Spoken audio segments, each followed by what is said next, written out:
तो अगली कड़ी में जो हमारे बीच है, जो अगले स्पीकर हैं वो नवल किशोर साक्य हैं। ये फर्रुखाबाद संसदीय सीट से उम्मीदवार भी थे और ये हमारे बाजीगर सांसद हैं, क्योंकि ये हार के भी जीते हैं। इनको हरवाया गया है।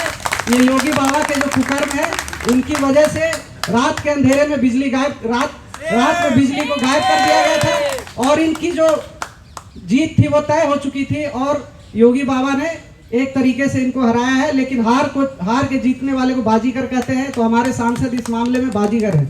तो अगली कड़ी में ये सर्जन भी रहे हैं और ये आज भी है।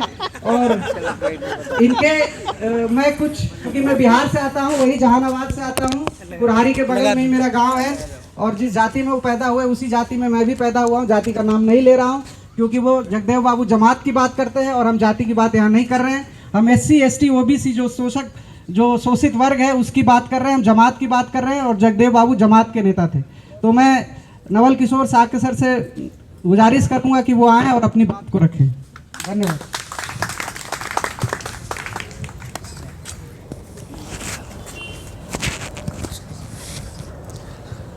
सबसे पहले भाई प्रवीण जी को मैं परवेंद्र जी को मैं बहुत बहुत धन्यवाद दूंगा, जिन्होंने आज JNU में मुझे बुलाने का काम किया। उनके लिए एक बार जोरदार तालियों से आप स्वागत उनका कर दीजिए। बड़ी खुशी हो रही है, जिस कैंपस में मैं भी पढ़ना चाहता था और आज मैं उस कैंपस में आया हूँ। मेडिकल साइंस नहीं है सर। मैं BSc के बाद में MSc के लिए मैंने JNU का एंट्रेंस दिया था। अनफॉर्चुनेटली मेरा नहीं हुआ, लेकिन फिर मेरा MBBS में हुआ और MBBS के बाद में फिर मैंने किंग जॉर्ज मेडिकल कॉलेज से मैंने MS किया जनरल सर्जरी में और उसके बाद हमने ब्रेस्ट कैंसर में फेलोशिप किया US से और साथ में किंग जॉर्ज मेडिकल कॉलेज में भी मैं 2015 में मैं प्रोफेसर के लिए लेक्चर के लिए अपॉइंट हुआ। लेकिन मैं कहना चाहूँगा कि आज जिस महापुरुष की आज शहादत दिवस आज जिनका परिनिर्माण हुआ, मैं कहना चाहूँगा कि वो भगवान बुद्ध की धरती है और जहाँ भगवान बुद्ध की धरती है, भगवान बुद्ध ने ही ईसा से सोचो 2500 साल पहले जिस चीज़ की शुरुआत की हो, उन्होंने कहा कि बुद्धम शरणम गच्छामि, धम्मम शरणम गच्छामि और संघम शरणम गच्छामि का जो संदेश भारत से दिया और पूरे एशिया के साथ पूरे विश्व में फैला। और मुझे लगता है वही संदेश आज JNU के कैंपस में आज साकार हो रहा है। उसी संदेश को आगे बढ़ाने के लिए माता सावित्रीबाई फुले ने शिक्षा की क्रांति इस पूरे भारत देश में लाई। सोचो, ऐसी माता जहां महिलाओं को पढ़ने के लिए अधिकार नहीं था, बेटियों को पढ़ने के लिए अधिकार नहीं था, वो क्रांति महाराष्ट्र से उन्होंने शुरुआत की और वो पूरे भारत देश में शिक्षा की क्रांति फैलाने का काम किया और उसी क्रांति को आगे चलकर बाबा भीमराव अंबेडकर जी ने आगे बढ़ाने का काम किया। मैं कह सकता हूं कि आज आपके बीच में जो मैं हूं वो बाबा भीमराव अंबेडकर और तमाम हमारे जो सोशल रिफॉर्मर रहे हैं, बाबा भीमराव अंबेडकर जी ने कितने संघर्षों के बाद इस देश में इंडियन का जो कॉन्स्टिट्यूशन लागू किया, बचपन से लेके कितने संघर्ष है। मुझे लग रहा है कि आप लोग जो बैठे हुए हैं ऐसे सोच भी नहीं सकते, जिसका बचपन ही संघर्ष से शुरुआत हुई हो और पूरा जीवन संघर्षों में गुजर गया हो। मुझे याद है कैलिफोर्निया यूनिवर्सिटी में जब थे, उनके पास पैसा ख़त्म हो जाता है पढ़ने के लिए, घर पे उनके बच्चे ख़त्म हो जाते हैं, घर नहीं पहुंच पाते हैं और वही बाबा भीमराव अंबेडकर जी ने हम सबको आज जो आरक्षण का अधिकार दिया, उसी के दम पर मैं आज आपके बीच में आया।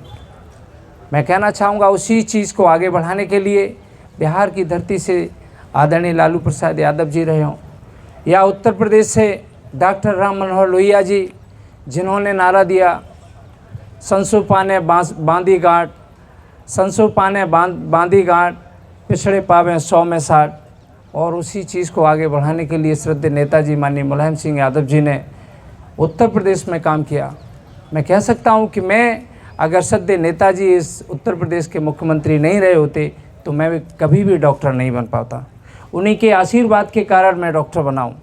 मैं कह सकता हूँ कि ये सारे के सारे जितने भी सोशल रिफॉर्मर रहे हैं, इन्होंने ज़रूर बहुत बड़े काम किए होंगे, इन्हीं की वजह से हूँ। और ख़ासकर मुझे खुशी इस बात की है कि जो स्टूडेंट अभी मुझे लग रहा है कि ज़्यादातर पीएचडी के, हमारे डॉक्टर लक्ष्मण जी ने बताया कि ज़्यादातर जो स्टूडेंट हैं वो पीएचडी और पीएचडी के स्टूडेंट हैं, रिसर्च स्कॉलर हैं। मैं तो पेशे से कैंसर सर्जन हूँ। मैं कह सकता हूँ कि मैं भी आज इसलिए हूँ क्योंकि हमारे टीचरों ने हमें पढ़ाया, तभी हम डॉक्टर बने हैं। और आप लोग ऐसी एक सोसाइटी को बनाने वाले हैं पूरे भारत देश में, हम जैसे पता नहीं कितने डॉक्टरों को आगे बढ़ाने वाले हैं। इसलिए हम कहना चाहेंगे कि जेएनयू के कैंपस में जो जगदेव प्रसाद जी का आज जो कार्यक्रम है, इनके बारे में कहा जाता है कि इन्होंने बचपन से अपने स्टूडेंट लाइफ से इतना संघर्ष किया कि संघर्ष करते करते 1967 में आप एमएलए बने। और एमएलए बनने के बाद में जब इन्होंने पिछड़ों की बात की और पिछड़ों के लिए नारा दिया कि 10 का राज 90 पर नहीं चलेगा, नहीं चलेगा, 10 का राज 90 पर नहीं चलेगा, नहीं चलेगा। हेलो,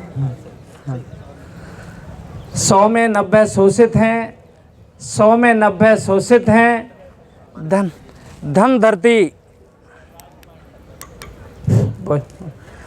धरती और राजपाट में 90 भाग हमारा है। मैं कह सकता हूँ कि जो जगदेव प्रसाद जी ने जो काम किया जीवन में, आज जेएनयू के कैंपस में आप लोग जो कार्यक्रम कर रहे हैं, इसके लिए मैं आप सबको मैं बहुत बहुत बधाई देता हूँ। और कहना चाहूँगा कि जो स्टूडेंट हैं, जो रिसर्च स्कॉलर हैं, ये लोग बैठे हुए हैं, मैं कह सकता हूँ कि आज हो सकता है इनको लगे कि अभी हम स्टूडेंट हैं और जस्ट एक दिक्कत कर रहा है, कोई नहीं, हम लोग स्टूडेंट हैं और यहाँ पर जस्ट एक लेक्चर हो रहा है। लेकिन हम कह सकते हैं कि एक जेएनयू के कैंपस में जो आप लोग जो बात कर रहे हैं, आप लोग इस देश के निर्धारित करने वाले लोग हैं। क्योंकि ये चीज़ हमने इन महापुरुषों से सीखी है। इन्होंने जो भी सोच लिया वो जीवन में हम आगे करने का काम करते हैं। मैं भी कह सकता हूं कि बेहद गरीब और साधारण किसान परिवार का बेटा डॉक्टर नवल किशोर है। बचपन से सोचा कि बड़ी मेडिकल कॉलेज में पढ़ूंगा, विदेशों में पढ़ूंगा। और मुझे कह सकता हूं कि मुझे जो आशीर्वाद मिला, मैंने जो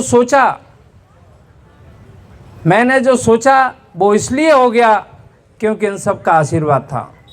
और मैं कह सकता हूं कि मैं आज पूरे भारत देश में हेड एंड नेक सर्जरी का डॉक्टर हूं। लखनऊ के किंग जॉर्ज मेडिकल कॉलेज में मेरी शिक्षा हुई। लखनऊ में मेरा हॉस्पिटल है, लक्ष्य कैंसर हॉस्पिटल। लेकिन मैं आज भी गांव की पृष्ठभूमि से जुड़ा हूं। मैं कह सकता हूं कि पूरे भारत देश में इकलौता शायद मैं ऐसा डॉक्टर हूं जहां एमसीएच और डीएम डॉक्टर एक गांव में इलाज करने का काम करते हों। मैं कह सकता हूं कि कुछ नया अगर आप लोग जीवन में करेंगे, और ये जेएनयू की धरती है, मुझे पूरा भरोसा है कि आप लोगों ने जो सोचा है वो भविष्य में आप ज़रूर बनेंगे। और इसी सोशल रिफॉर्मर के रूप में मैं कह सकता हूं कि आज देश में राजनीति सबसे बड़ी है। और इसीलिए मैं इस बार पार्लियामेंट 2024 में फर्रुखाबाद लोकसभा से चुनाव लड़ने का मैंने काम किया। माननीय अखिलेश यादव जी को मैं बहुत बहुत धन्यवाद दूंगा, जिनके समाजवादी पार्टी के नेतृत्व में हमने फर्रुखाबाद में एक नई क्रांति लाने का काम किया। हम लोग चुनाव जीत गए थे, लेकिन गड़बड़ हो गया। अभी कुछ देर पहले बताया कि जिस तरह से रात के 8 बजे लाइट काटी गई और बहुत चुनाव में धांधली की गई, और हमने उस चुनाव को माननीय उच्च न्यायालय इलाहाबाद में चैलेंज कर दिया है। और भविष्य में हम उच्च न्यायालय और सर्वोच्च न्यायालय पर भरोसा करते हैं। हमें पूरा उम्मीद है कि हम लोगों को उचित न्याय भी मिलने का काम होगा। इस मौके पर जेएनयू के जितने भी हमारे जो स्टूडेंट हैं, मैं बहुत बहुत बधाई दूंगा और उनके उज्जवल भविष्य की शुभकामना करता हूं। और आज मैं इसीलिए राजनीति में आया हूं ताकि मैं आपकी आवाज़ देश की संसद या अगर दूसरे प्लेटफॉर्म से बनने का काम करता।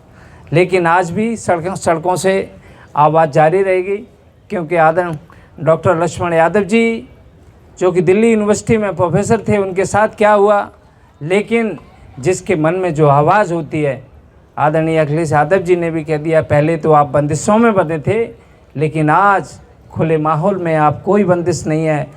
दलितों की, पिछड़ों की, बाबा भीमराव अंबेडकर जी की आवाज़ जीवन पर्यंत बुलंद करने का काम करेंगे। और जगदेव प्रसाद जी, श्रद्धेय डॉक्टर राम मनोहर लोहिया जी, बाबा भीमराव अंबेडकर के सपनों का भारत हम लोग बनाने का काम करेंगे। बहुत बहुत धन्यवाद। और मैं जितने भी स्टूडेंट हैं इनको कहना चाहूँगा, जब भी आप लखनऊ में अगर आने का काम करें तो मेरे घर पे ज़रूर आने का काम करना। बहुत बहुत धन्यवाद।